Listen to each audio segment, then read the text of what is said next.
Chers amis, bonjour. Nous sommes le jeudi 28 avril 2022. Il est 9h30.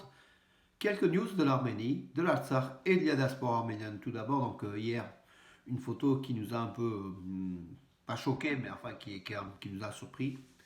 Hier, donc, Erdogan est assis à côté du patriarche arménien au dîner du Ramadan.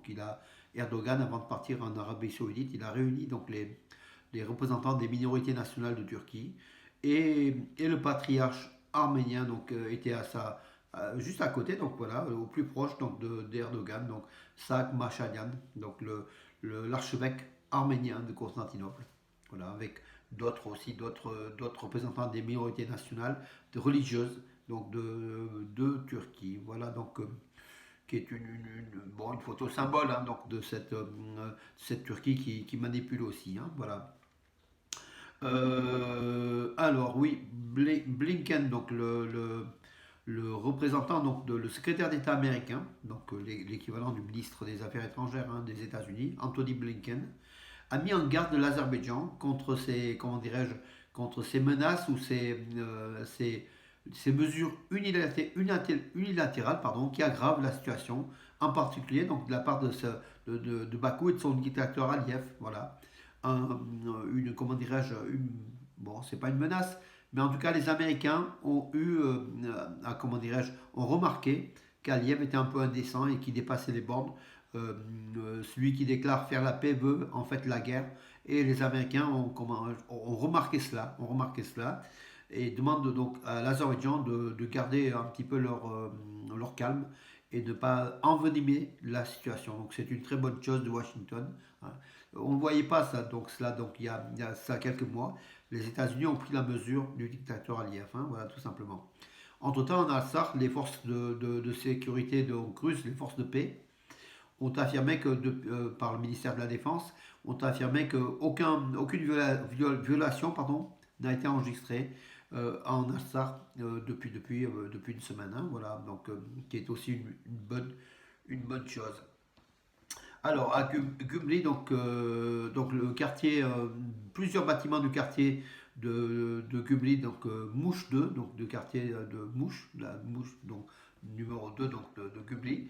Plusieurs bâtiments sont en construction, dont aussi une école, donc voilà, donc financée par le fonds arménien et puis par le gouvernement arménien. Donc voilà, donc le président arménien, Vaked Ratchaburian, a rendu visite pour voir l'avancée des travaux à Gumli. Donc Gumli qui est la seconde ville d'Arménie, hein, voilà.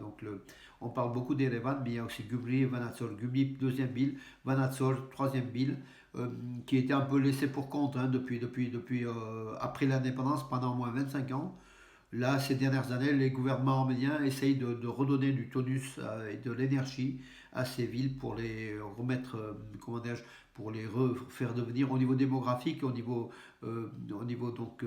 infrastructure, à un niveau, donc voilà, pour pas qu'on ait que Yerevan comme ville et qu'il y ait aussi d'autres villes qui puissent émerger à côté d'Erevan.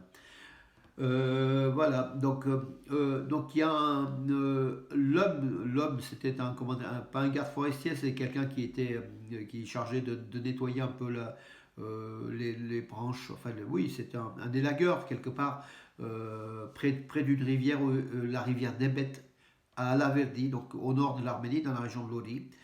Il a sauvé l'enfant de 2 ans, pardon, une fille qui a été jetée par sa mère à l'eau, donc qui a été arrêtée, hein, donc voilà, c'était un geste désespéré, hein, voilà, il ne faut pas non plus blâmer, voilà,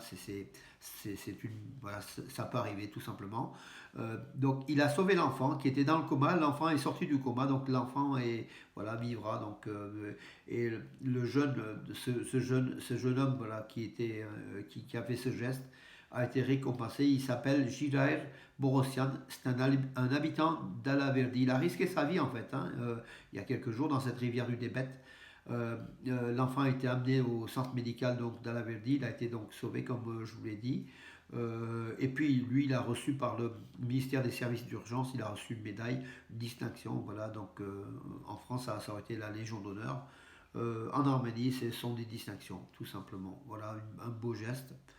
Euh, voilà, malheureusement, donc toujours à Yerevan, en fait divers, la dame de 28 ans, donc qui était connue, hein, qui était une personnalité en Arménie et qui est morte écrasée, donc qui a été enceinte, morte écrasée par l'une des voitures de police de la délégation de Pachinian. Pachinian a fait arrêter quand même le responsable donc, de cet accident. Voilà, on verra donc la suite du dossier. Il y a des vidéos qui montrent cette fin tragique de cette dame de 28 ans, donc qui était la fille d'un grand professeur en Arménie. Voilà, en fait divers, donc c'est malheureux, ça arrive donc aussi en Arménie. Euh, voilà mes amis. Ben, écoutez, on a fait le tour de l'actualité. C'était bref, hein, comme hier d'ailleurs ces jours-ci.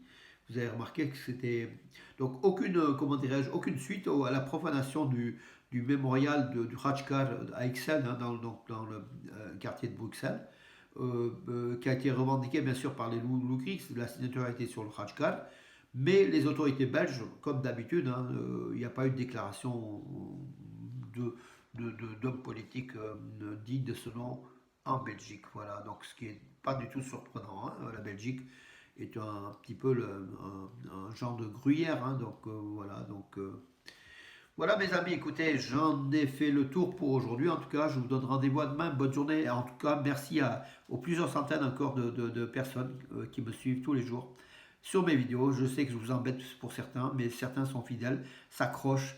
Merci à eux en tout cas. Et à demain mes amis.